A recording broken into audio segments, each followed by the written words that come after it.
They called her the wolfless girl, a broken thing born without a wolf spirit, worth less than the mud beneath the pack's boots.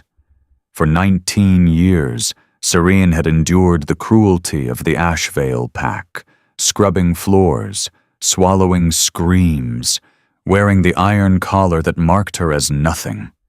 But when she was dragged in chains to the Royal Lycan Feast as a gift to be discarded, and the executioner raised his silver blade over a trembling pup, something inside her shattered every rule, every silence, every instinct to survive. She opened her mouth, and the most powerful Lycan King the realm had ever known went completely, terrifyingly still. The iron collar had worn a permanent ring of scar tissue around Seren's throat by the time she was 12. She remembered the day Alpha Drayden had clasped it shut, his thick fingers reeking of whiskey and dominance, his yellow eyes brimming with disgust as he stared down at the trembling 7-year-old girl who could not shift. "You're defective," he had said, and the word had branded itself deeper than any iron ever could. "No wolf? No worth? You'll wear this so every shifter in Ashvale knows what you are. Nothing." Now, at 19, Seren knelt on the cold kitchen stone of the pack house, scrubbing blood from the tiles where a training accident had left its evidence. Her knees ached. Her fingers were raw and split at the tips, stinging each time they dipped into the lye-laced water. The collar sat heavy against her collarbones, the metal so corroded it left green oxidation marks on her skin, like a necklace made of decay. She could hear them above her, the laughter, the clinking of tankards, the boom of Alpha Drayden's voice as he entertained his inner circle. The scent of roasted elk and honeyed wine drifted through the floorboards, and Seren's stomach clenched with a hunger she had long stopped naming. She ate what was left. Always what was left. In the pocket of her threadbare apron, her fingers brushed the object she kept hidden, a small river stone, smooth and pale as moonlight, with a single vein of silver running through its center. Her mother had pressed it into her palm the night before she died. "You are not nothing," her mother had whispered, her body broken from a punishment beating, her wolf too shattered to heal her. "The moon sees you, Seren, even when they don't." The stone was warm. It was always warm, no matter the cold, as though it held some quiet fire that the rest of the world couldn't feel. Seren pressed her thumb into the silver vein and breathed. The door above the cellar stairs crashed open. Beta Corin descended, a wall of muscle and cruelty, his scarred face twisted into what he probably thought was a smile. Behind him, 2 enforcers carried lengths of silver chain, the links catching the feeble candlelight and throwing cold sparks across the walls. "Get up, wolfless," Corin said. His voice was flat, bored, the way someone speaks to livestock. "Alpha has decided your fate." Seren's hands stilled in the bloody water.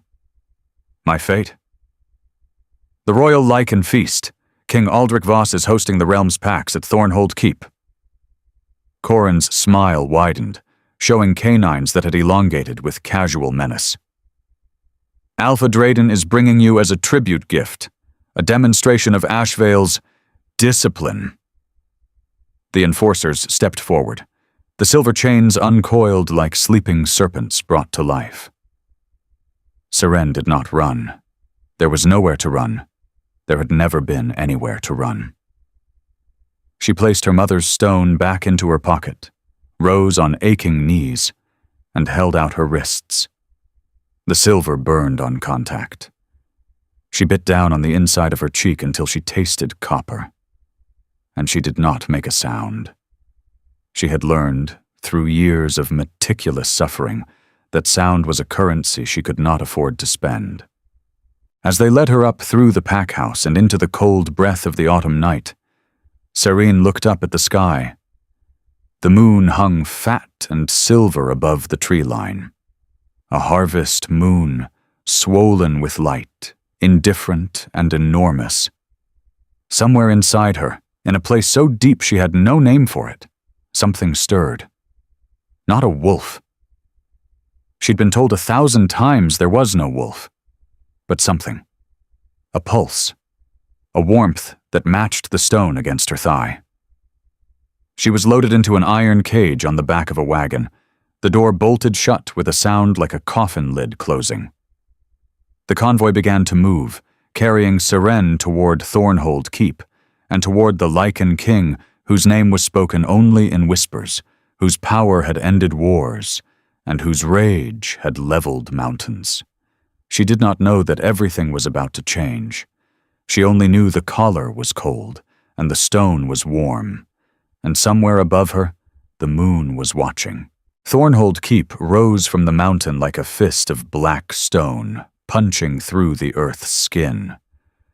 Seren saw it first through the rusted bars of her cage, towers of obsidian granite, banners of deep crimson and midnight blue snapping in the highland wind, and a central hall so vast its peaked roof disappeared into the low-hanging clouds. The air changed as they climbed the mountain pass. Thinner, colder, electric, with an ancient power that made the hair on Seren's arms stand rigid. This was the seat of the Lycan King. The convoy of Ashvale wolves entered through iron gates that groaned with the weight of centuries. Seren counted the packs already assembled, their banners, their scents, their hierarchies visible in the way bodies arranged themselves around their alphas. She could smell them all, even through the cage's iron. Pine and aggression from the Northmere wolves. Salt and old blood from the Tideclaw pack. Sweet decay and dominance from the Black Hollow delegation. Their alpha, a woman with eyes like chips of obsidian. Seren had always been able to smell more than she should. For a wolfless girl, her senses were impossibly sharp, a paradox no one in Ashvale cared to examine. They simply called her broken, and moved on. Alpha Drayden dismounted his warhorse at the keep's main courtyard. He was an imposing figure. Broad-shouldered, iron-jawed, his salt-and-pepper hair pulled back in a warrior's knot. His wolf radiated dominance like heat from a forge. When he spoke, lesser wolves flinched. "Bring the tribute," he ordered without looking back. The cage door opened. Corin grabbed Seren by the chain connecting her wrists and hauled her into the daylight. She stumbled on the cobblestones, her bare feet splitting on the frost-slicked rock. The cold was savage. She wore only her kitchen shift, thin gray cotton torn at the hem, and the iron collar. Wolves from a dozen packs turned to stare. She felt their eyes like physical weight, curious, disgusted, pitying. She heard the whispers skitter through the crowd like rats through walls. Is that a wolfless? Here? Ashvale brought a defective as tribute? To the king? Look at the collar. Goddess above, look at her feet. Seren kept her eyes down. She had perfected the geometry of submission. Shoulders curved inward, chin tucked, gaze fixed on the ground 2 feet ahead. Make yourself small. Make yourself invisible. Make yourself nothing so they have nothing to destroy. But the stone in her pocket pulsed warm against her thigh, and that nameless thing inside her stirred again. Restless, alert, as though it recognized something in this place. They were led through corridors of polished stone and flickering torchlight into the great hall, where the royal feast was already being prepared. Long tables stretched the length of the cavernous room, laden with platters of roasted meats, towers of bread, goblets of spiced wine that perfumed the air with cinnamon and cloves. Enormous hearths blazed at either end, their flames throwing dancers' shadows across the vaulted ceiling. And at the far end, elevated on a dais of carved black stone, the throne. It was empty. The king had not yet arrived. But Seren felt him. She felt him like a change in atmospheric pressure, like the drop before a thunderstorm, like the moment the earth holds its breath before an earthquake. Power, raw, immeasurable, ancient, pressed against her senses from somewhere deep within the keep. Her lungs tightened. Her heartbeat stumbled. The stone in her pocket went from warm to hot. "Kneel," Corin hissed, shoving her forward. She knelt on the stone floor before the empty throne, her chains pooling around her like the shed skin of something she hadn't yet become. Alpha Drayden approached the dais steward and spoke in the tone of a man presenting a hunting dog. "A gift for the king's entertainment. A wolfless Omega from Ashvale. She's been trained in service and obedience. Do with her as you see fit. Kitchen work, stable labor, whatever use can be wrung from a defective." The steward, a thin, precise man with spectacles and ink-stained fingers, looked down at Seren with something that might have been discomfort. "The king does not typically accept this manner of tribute, Alpha Drayden." "The king accepts what he's given," Drayden said, and there was a thread of challenge in his voice that made every wolf in earshot go still. The steward's jaw tightened. He made a note on his ledger. "She will be placed with the feast servants. The king will decide her disposition after the opening ceremony." Seren was pulled to her feet, led through a side passage, and deposited in the keep's vast kitchen with a curt instruction to make herself useful. And there, surrounded by the steam of boiling pots and the shouts of cooks and the organized chaos of a royal feast in preparation, Seren pressed her hand to the stone in her pocket and felt the heat of it burning through the fabric. Something was coming. Something enormous. The ground beneath her bare feet seemed to vibrate, as though the mountain itself was holding its breath. The horn sounded at sundown, a deep, resonant bellow that rolled through Thornhold Keep like the voice of the mountain itself. Seren was carrying a platter of roasted pheasant through the servants' corridor when the sound hit her, and she nearly dropped it. Every wolf in the keep responded instinctively. Spines straightened, heads turned toward the great hall, a collective breath drawn and held. The king was coming. She had been assigned to serve wine at the lower tables, the farthest point from the royal dais, the position of least importance, which suited her perfectly. Invisibility was survival. She moved through the hall's side entrance as the assembled packs took their seats, hundreds of wolves arranged in strict hierarchical order, the air so thick with competing dominance that Seren could taste it on her tongue. Iron and ozone, and barely restrained violence. The horn sounded again, and the great hall's central doors opened. King Aldrich Voss entered, and the world contracted. He was enormous. Not merely tall, though he stood nearly 7 feet, but vast in presence, as though gravity itself bent around him. His shoulders were impossibly broad beneath a cloak of black fur that moved like living shadow. His hair was dark, almost black, falling to his jaw in a way that framed a face carved from the same obsidian stone as his throne, angular, severe, achingly stern. His eyes were the color of molten amber, and they burned with an intelligence and an ancient weariness that made Seren's breath stop in her chest. He was flanked by his royal guard, 12 Lycans in ceremonial black armor, but he needed no protection. The power radiating from him was not a display, it was a fact of nature, like the heat of the sun. Every wolf in the hall felt it in their bones, their wolves bowing in instinctive recognition of something far beyond an ordinary alpha. He was a Lycan, the oldest bloodline, the first wolves, and he was their king. Seren stood frozen against the wall, wine pitcher trembling in her grip, watching him ascend the dais.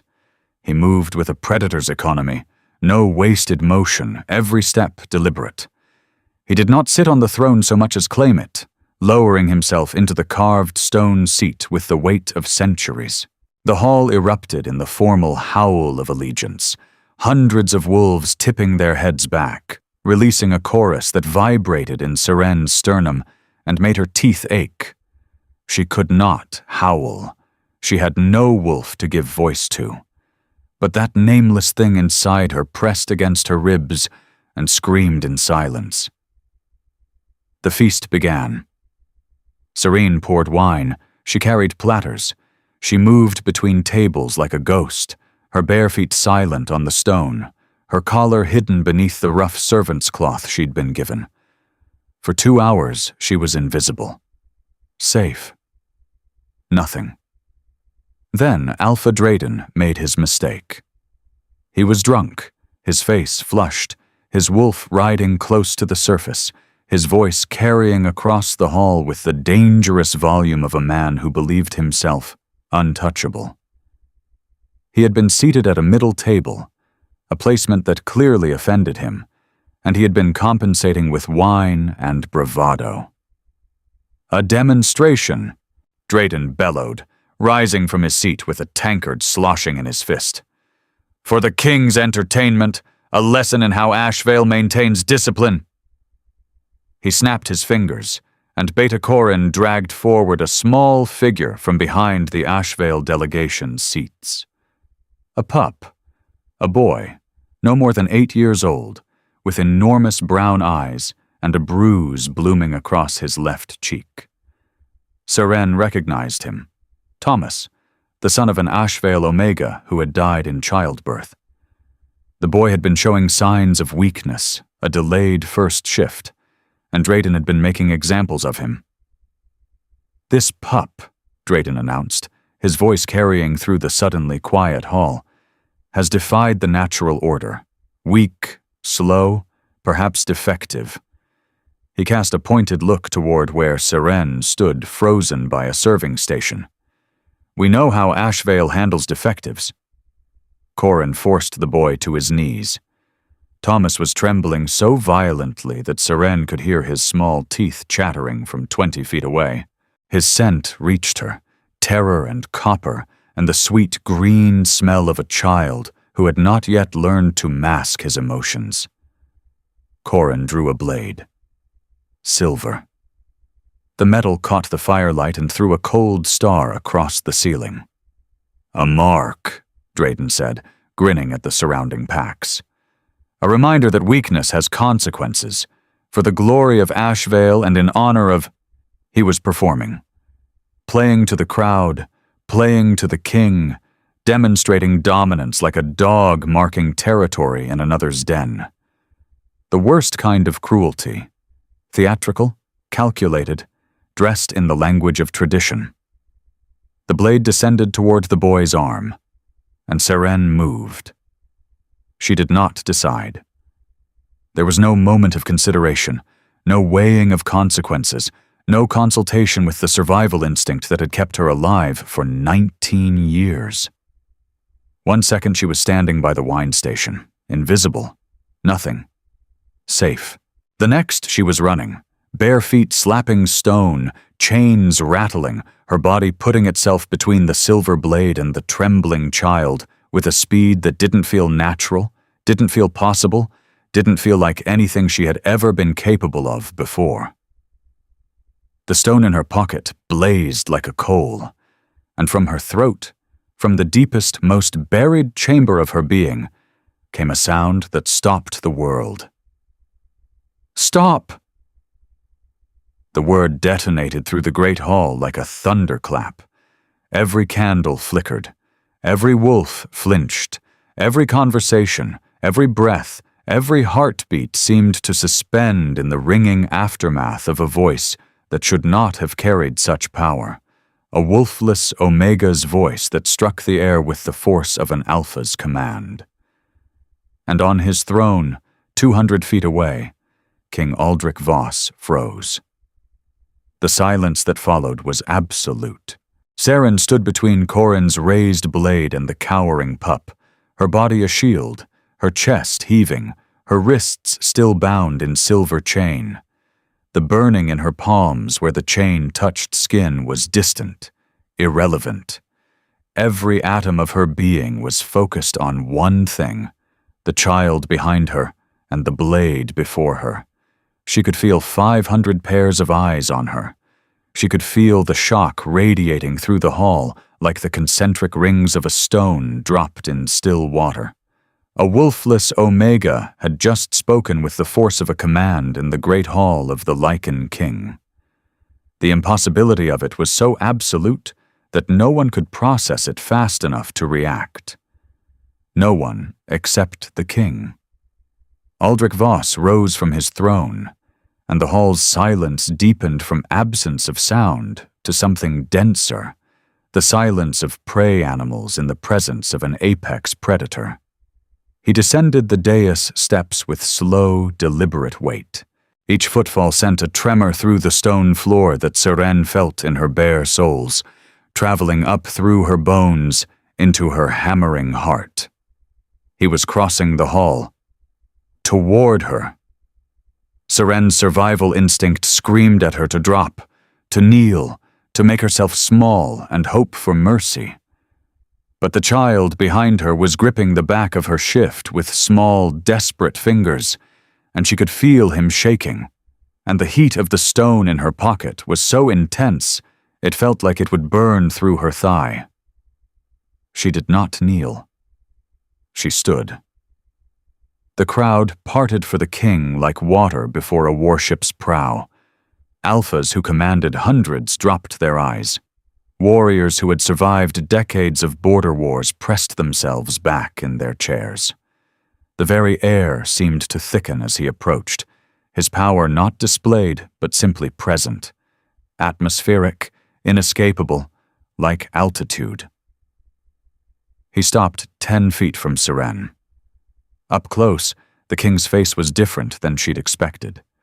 The severity was still there, the hard jaw, the strong brow, the sharp architecture of a face designed for command. But his eyes, his amber eyes, which she'd seen from across the hall as points of distant fire, were up close something else entirely. They were searching.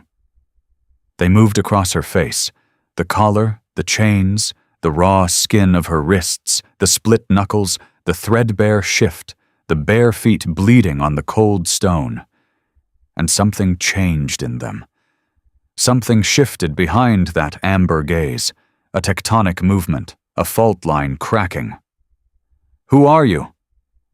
His voice was deep, quiet, controlled. But Seren could hear the fracture in it, a hairline crack in absolute composure that no one else in the hall would have detected. Her impossible senses caught what 500 wolves missed. "No one, Your Majesty," she whispered. "She's no one." Alpha Drayden was on his feet, red-faced, his dominance aura flaring with humiliated rage. "A wolfless defective from my pack. I apologize for this disruption. She will be disciplined immediately. I was not speaking to you." The king did not raise his voice. He didn't need to. 5 words delivered with the quiet precision of a blade between ribs, and Drayden's mouth snapped shut as though he'd been physically struck. His wolf whimpered audibly. Aldrich's amber eyes returned to Seren. "Your name." "Seren," she breathed. Something flickered across his face. Recognition, not of her, but of something about her. Something his ancient Lycan senses were reading in her scent, her aura, the impossible resonance of the command she'd just spoken. He took 1 step closer, then another. He was close enough now that she could smell him, pine and stone and something electric, like the air before lightning, underlaid with a warmth that reminded her impossibly of the stone in her pocket. The king inhaled slowly, deeply, his eyes never leaving hers, and then he went completely still. Not the stillness of composure, the stillness of a man whose entire world has just restructured itself around a single, devastating truth. His wolf, a presence so enormous that Seren could feel it pressing against reality like a mountain straining against its own foundation, surged forward. His amber eyes blazed gold, his pupils dilated. A sound rose from his chest, not a growl, not a word, but something older, something primal, a resonance that vibrated at a frequency Seren felt in her marrow. Mate. The word fell from his lips like a verdict from the gods. The hall erupted, gasps, snarls, the crash of overturned goblets, wolves rising from their seats, dominance flaring, confusion rippling through the crowd like a shockwave. A wolfless Omega, chained, collared, barefoot, bleeding, was the fated mate of the most powerful Lycan King in recorded history. Impossible, unthinkable, and undeniable. Because Seren felt it too, the nameless thing inside her, the warmth she'd carried in silence for 19 years, the pulse that matched the stone, the presence she'd been told didn't exist, rose up like a tide. It filled her chest, her throat, her eyes. It was not a wolf, or maybe it was something older than a wolf, something that had been waiting, buried so deep beneath the weight of cruelty and shame and iron collars that even the moon couldn't reach it. Until now. Tears streamed down her face, but she did not look away from the king's blazing golden eyes. Behind her, little Thomas pressed his face into her back and held on. And on the floor between them, unseen by the raging crowd, the iron collar around Seren's throat cracked. The crack spread through the iron like frost across glass, and the collar fell from Seren's throat in 2 pieces that rang against the stone floor with the sound of a bell tolling freedom. The scar tissue beneath was raw and red, a ring of ruined skin that told a story 19 years long. Every wolf in the hall with functional eyes could read it. The collar had been there since childhood. The abuse was not recent, it was architectural. King Aldrich stared at the fallen collar, and the temperature in the great hall dropped. It happened slowly enough that the wolves closest to him had time to feel it. The atmospheric change, the pressure drop, the way the hearth fires dimmed as though the flames themselves were afraid. The king's power, which had been held in tight, masterful control for the duration of the feast, unfurled. It was not an alpha's dominance aura. It was something categorically different. This was Lycan authority, ancient, elemental, a force that predated pack hierarchies and political structures. It pressed down on every wolf in the hall like the weight of deep water, compressing lungs, bowing spines, forcing the weaker wolves to their knees involuntarily. Aldrich's eyes had gone fully gold. No amber ring, no human iris, just solid, molten gold that burned with a fury so controlled it was more terrifying than any explosion could have been. He bent and picked up 1/2 of the broken collar, turned it in his massive hand, read the corroded iron, the green oxidation, the old blood worked into the metal's grain. "Who?" he said, and the single syllable made the torches gutter. "Put this on her?" No one spoke. "Who?" The word hit the hall like a physical force. 3 wolves at the nearest table collapsed. Aluna fainted. Alpha Drayden, who had been edging toward the exit with the calculated retreat of a man who had just realized the depth of his miscalculation, was seized mid-step by 2 members of the Royal Guard who appeared beside him like shadows given purpose. "That would be Alpha Drayden of Ashvale, Your Majesty," the steward said from his position near the dais, his voice admirably steady. The girl was presented as his tribute earlier today. Aldrich turned to face Drayden, and the Alpha of Ashvale, a man who had terrorized his pack for 2 decades, who had broken Seren's mother, who had collared a child and called it discipline, looked into the king's gold eyes and physically shrank. "You collared a child." Aldrich's voice was quiet. Impossibly, terrifyingly quiet. "My mate. You collared my mate as a child, chained her in silver, starved her, beat her, and then brought her to my hall as a gift." He held up the broken collar. "A defective, you called her. A demonstration of discipline. Your Majesty, I had no way of knowing. The bond was not. She showed no wolf, no signs, no signs." Aldrich dropped the collar. It struck the stone with a sound like a gunshot.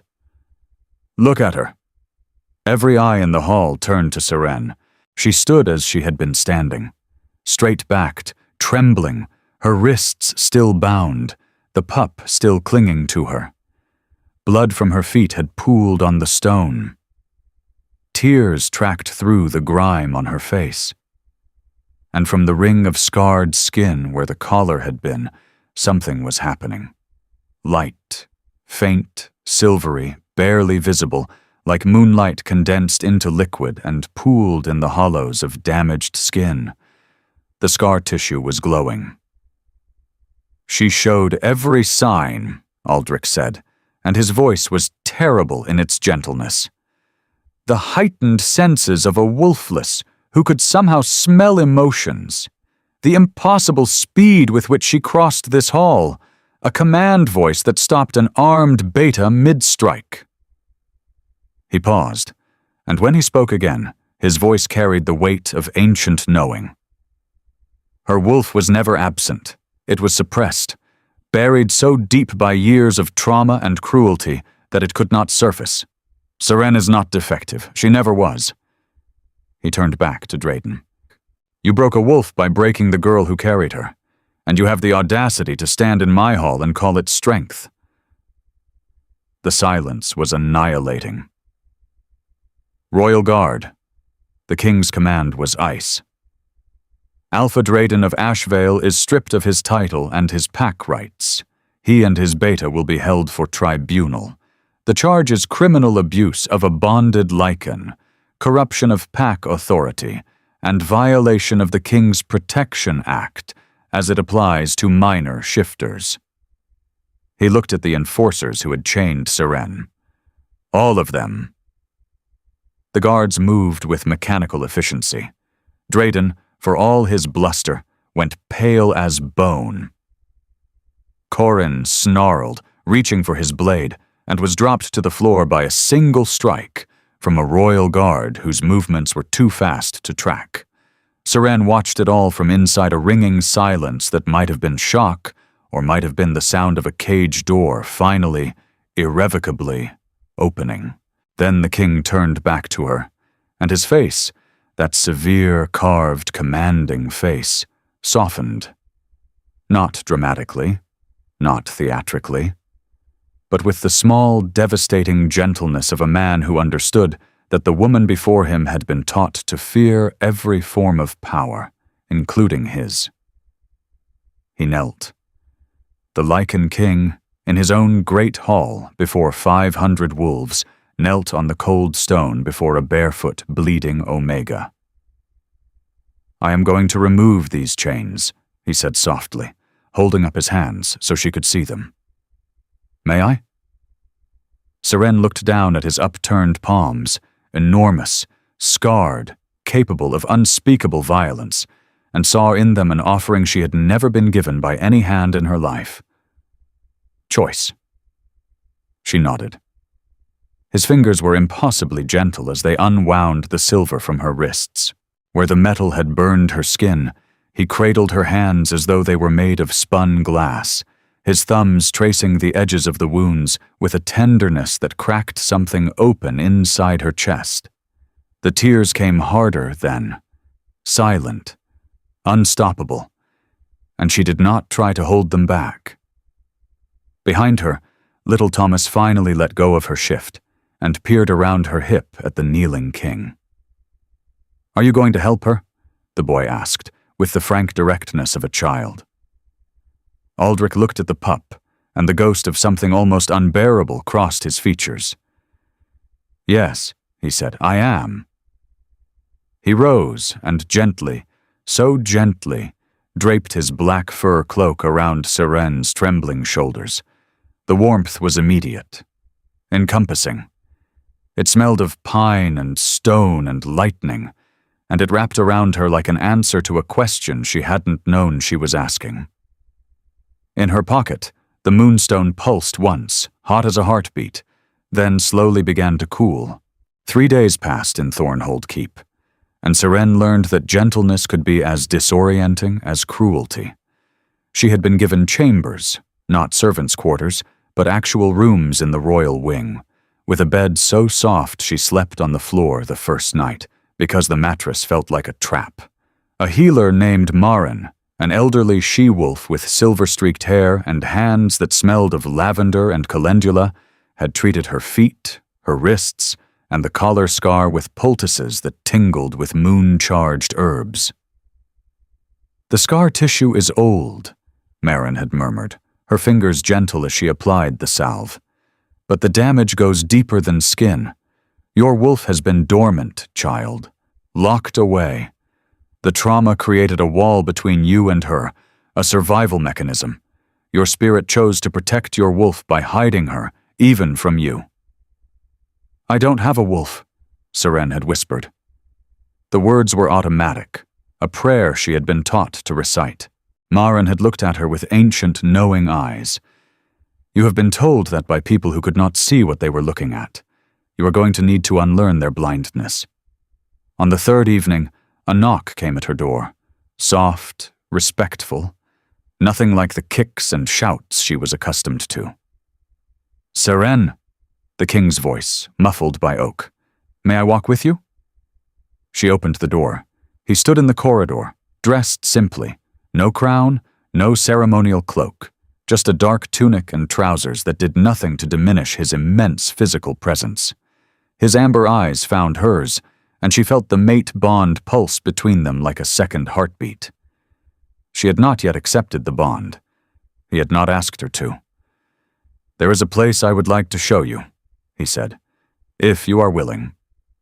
She nodded, and they walked together through the keep's corridors, side by side, not touching, his massive frame slowing its natural stride to match her still careful steps.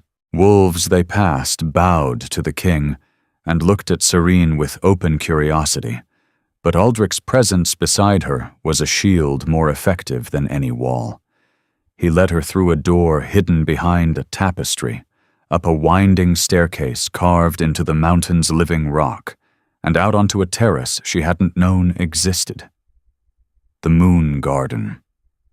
Seren's breath caught. It was a natural amphitheater carved into the mountain's peak, open to the sky, surrounded by walls of dark stone softened by centuries of climbing moonflowers. The flowers were in bloom, enormous white blossoms that opened only under moonlight, their petals luminous, their fragrance so sweet and deep that it cut through every other scent and left only clarity. A pool of still water sat at the garden's center, fed by a mountain spring, its surface a perfect mirror reflecting the fat silver moon above. "My mother planted this garden," Aldrich said quietly, standing beside her at the terrace's edge. She believed that the moon was not merely a celestial body but a living presence, a witness and a keeper of truths that daylight cannot hold. Seren touched the moonflower nearest to her. Its petals were cool as silk. "It's beautiful." She was beautiful. A pause. She was also an Omega. My father's court despised the match. They called her weak, unworthy, insufficient for a king. She endured years of their contempt with a grace I have spent my entire reign trying to understand. Seren looked at him. The moonlight caught the hard planes of his face and softened them, revealing the exhaustion and the grief beneath the authority. "Seren, I need you to know something." He turned to face her fully, and his voice carried the weight of absolute sincerity. "The mate bond is not a command. It is not a collar. I will not claim you, demand you, or constrain you in any way. If you wish to leave Thornhold, I will provide you with resources, protection, and freedom to go wherever you choose. The bond is a gift of fate, but your choice is yours alone." She stared at him. In 19 years, no one had offered her a door she was allowed to walk through. "You would let me go?" "I would break my own heart to give you freedom," he said simply. "Because that is what you deserve. That is what was stolen from you. I will not be another thief." She reached into her pocket and pulled out the moonstone. In the garden's silver light, it glowed, the vein of silver running through its center pulsing gently, rhythmically, matching her heartbeat. Matching his heartbeat. "My mother gave me this," she said. "The night she died. She said the moon sees me." Aldrich looked at the stone, and something broke open in his expression, raw, unguarded, the face of a man who had been strong for so long he had forgotten what surrender felt like. "It's a moonstone," he breathed. "A true one. They form only in places where Lycan energy has soaked into the earth for generations." His eyes found hers. "Seren, your mother, who was she?" "An Omega, from Ashvale. That's all I know." "This stone," he said carefully, "could not have been held by just anyone. It responds to Lycan blood, old blood. It would have burned an ordinary wolf." The implication hung between them like the moonlight, shimmering, insubstantial, enormous. Seren looked down at the stone. It had been warm in her hand since the night her mother placed it there. Warm through every cold night, every beating, every hour spent on her knees, scrubbing someone else's blood from someone else's floor. She closed her fingers around it and made a decision. "I don't want to leave," she said. Aldrich's amber eyes glistened. He said nothing. He simply offered his hand, palm up, open, scarred, and waiting. She placed her hand in his, and deep inside her, behind a wall built of 19 years of silence and survival, something howled. The first shift came on the 7th night, and it nearly tore her apart. Seren had been sleeping, or trying to, when the pain hit. Not pain like the silver chains or the collar or the beatings. Those were external cruelties, applied to skin and bone. This pain came from inside, from the marrow, from the space between cells where something vast and ancient had been locked in a cage far smaller than any iron box Alpha Drayden had ever built. She screamed. The sound brought Aldrich crashing through her chamber door in 3 seconds flat, his eyes fully gold, his Lycan form rippling beneath his skin in response to his mate's distress. He found her on the floor, convulsing, her body arching as though electricity coursed through her. "Seren!" He dropped to his knees beside her but did not touch her. Maren had warned him that a first shift, especially a delayed one, could be dangerous if interrupted. The wolf needed to emerge on its own terms. "It hurts," she gasped, and her voice was double, her own, and something beneath it, something deeper, something wild. "I know." He positioned himself close, his scent wrapping around her like the cloak he'd given her, pine and stone and lightning. "I know it hurts, but you are not breaking, Seren. You are becoming." Her bones began to reshape. The sound was terrible, wet cracks and grinding shifts that echoed off the stone walls. Her spine elongated, her fingers lengthened, then curled. Fur erupted along her forearms in waves of silver white that caught the moonlight streaming through the window and turned it to light. She cried out again, and the cry became a howl, and the howl became something that shook the stones of Thornhold Keep to their foundation. Every wolf in the keep felt it. In the barracks, the royal guard froze. In the healer's wing, Maren closed her eyes and whispered a prayer to the moon goddess. In the dungeon where Alpha Drayden sat awaiting his tribunal, The disgraced Alpha pressed himself against the far wall of his cell as a power he had spent 19 years suppressing rolled through the mountain like an avalanche. Seren's shift completed, and the wolf that stood in the chamber was not what anyone had expected. She was enormous. Not the size of an Omega's wolf, not the size of an Alpha's wolf, but something beyond the hierarchy entirely, a silver-white wolf the size of a war horse, with fur that shimmered like moonlight given physical form. Her eyes were luminous silver, and they held an intelligence and a depth that spoke of a lineage far older than Ashvale, far older than any living pack.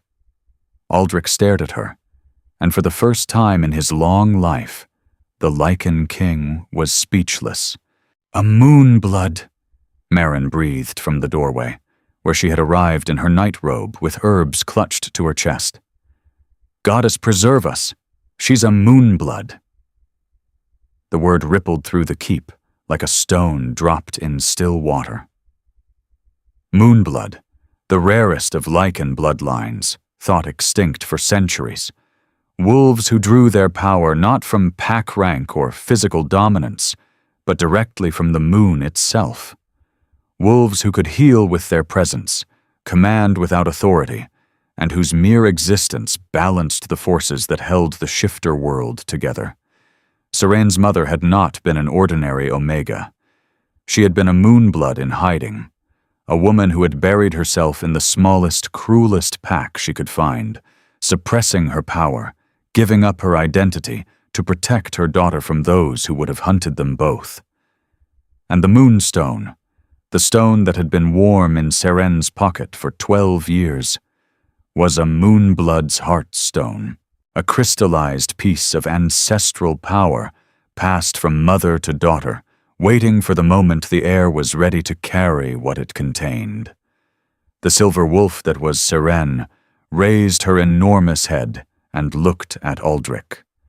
The bond between them blazed to life, not a tentative pulse anymore, but a roaring river of light and warmth and recognition. The mate bond of a moonblood and a Lycan King, a combination that had not existed in the realm for over 1,000 years. Aldrich shifted.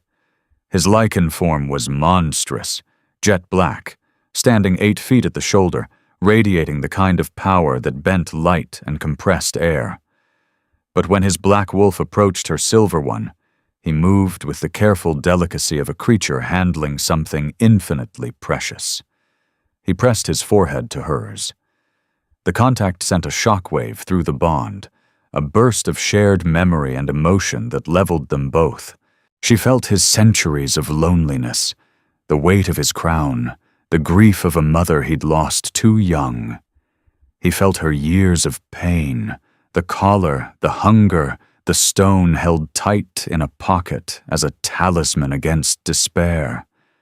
And somewhere in between, in the golden space where their wolves met, they found the thing that cruelty had tried to destroy and gentleness had slowly, painstakingly rebuilt.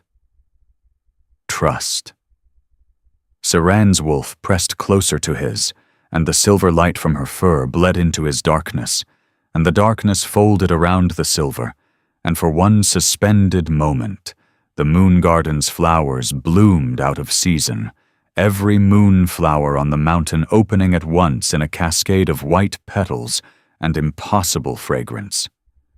Far below, in the dungeon, Alpha Drayden felt the power surge and understood, with the crushing finality of a man watching the consequences of his cruelty arrive. Exactly what he had tried to destroy. And failed. 1 year later, on the anniversary of the Royal Feast, Seren stood in the moon garden at dawn. The moonflowers were closing, their luminous petals folding inward like hands pressed together in prayer, surrendering their silver glow to the pink-gold light bleeding over the eastern mountains. The air smelled of frost and wildflowers, and the clean mineral scent of high altitude. And beneath it, woven through everything, the warm pine and lightning scent of her mate. Aldrich stood behind her, his chest against her back, his arms wrapped around her in the effortless way of a man who had learned that gentleness wasn't weakness, but the most difficult strength. His chin rested on the top of her head. They breathed together, synchronized, their wolves settled in the quiet contentment of a bond that had deepened beyond anything either had imagined possible. Much had changed. The Ashvale Pack had been restructured under a new alpha, a female warrior named Kyle, chosen not for bloodline or brutality, but for her compassion and her iron commitment to protecting the vulnerable. Drayden's tribunal had been swift and severe. Exile to the outlands, stripped of his wolf by royal decree, condemned to live as the very thing he had despised. Wolfless, alone. A poetic justice that Seren had not requested but did not mourn.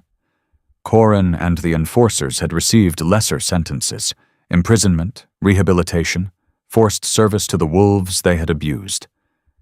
The collar that had circled Seren's throat was now displayed in the Great Hall as a reminder, mounted in a case of crystal with a plaque that read, "No wolf is nothing."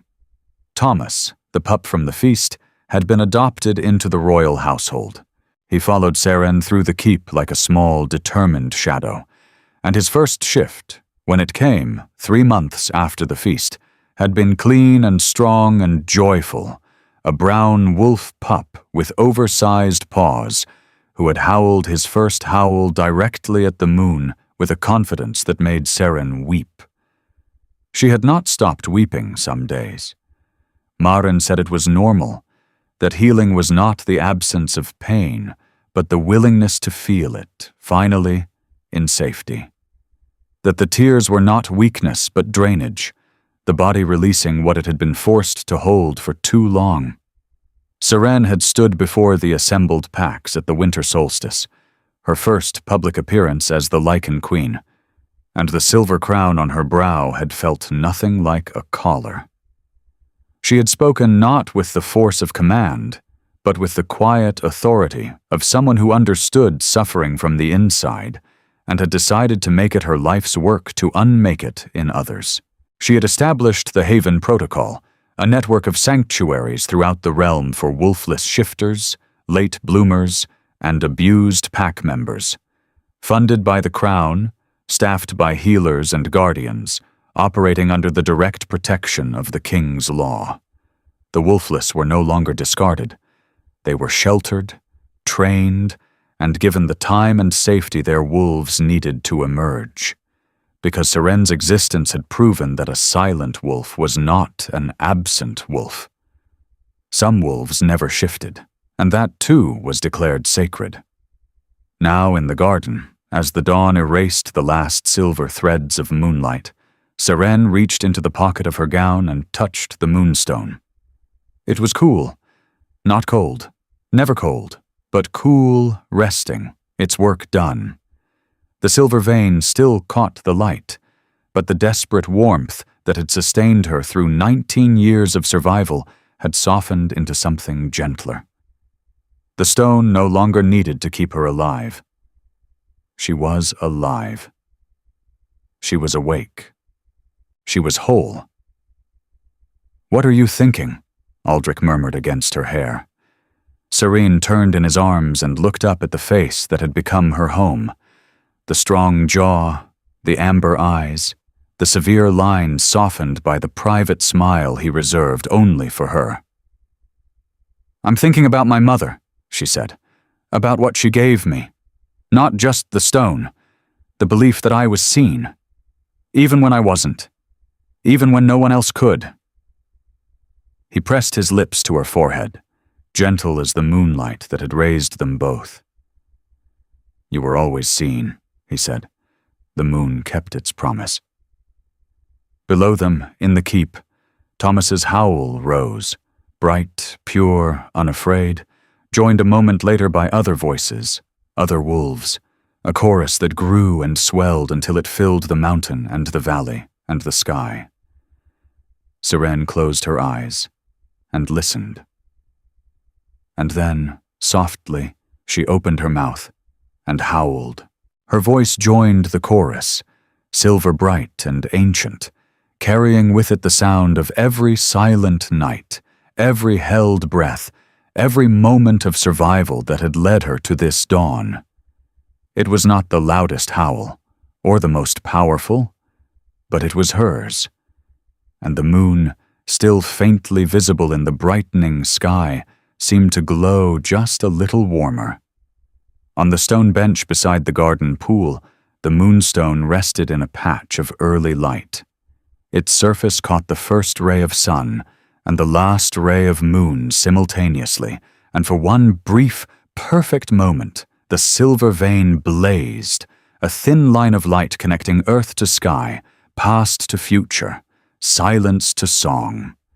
Then the sun rose fully, and the day began, and the stone was just a stone again. But Seren was not just a girl anymore. She was the howl in the dark. She was the moon's answer. She was queen. Thank you for watching.